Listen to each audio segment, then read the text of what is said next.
তিন মাস পর বন্দিদশা থেকে মুক্তি, বাংলাদেশে আটক 14 জন ভারতীয় মৎস্যজীবী ফিরলেন দেশে।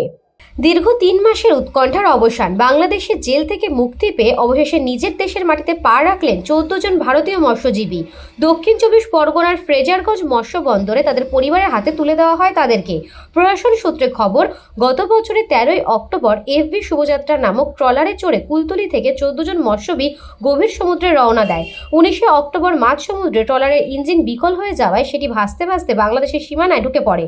অনুপ্রবেশের অভিযোগে বাংলাদেশের নৌবাহিনী তাদের আটক করে এবং বাগেরহাট জেলা আদালতের নির্দেশে তাদের জেল হেফাজতে পাঠানো হয়। কূটনৈতিক আলোচনার পর ভারত বাংলাদেশ জলসীমানায় দুই দেশের উপকূল রক্ষী বাহিনীর উপস্থিতিতে দুই দেশের মৎস্যজীবীদের বিনিময় প্রক্রিয়া সম্পন্ন হয়। ভারত 23 জন মৎস্যজীবীকে ফিরে পায় এবং বিনিময়ে 115 জন বাংলাদেশি মৎস্যজীবীকে তাদের হাতে তুলে দেওয়া হয় তাদের দেশের কাছে।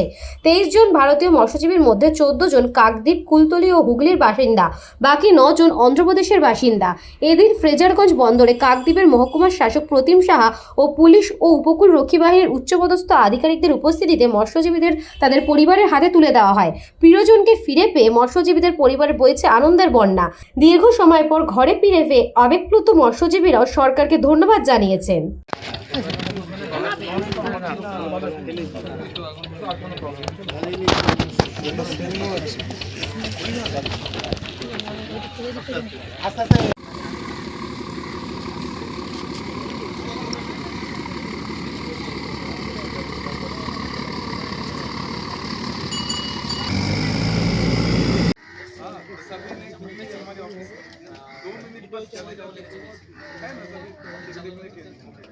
Bureau Report, News Bongo Time.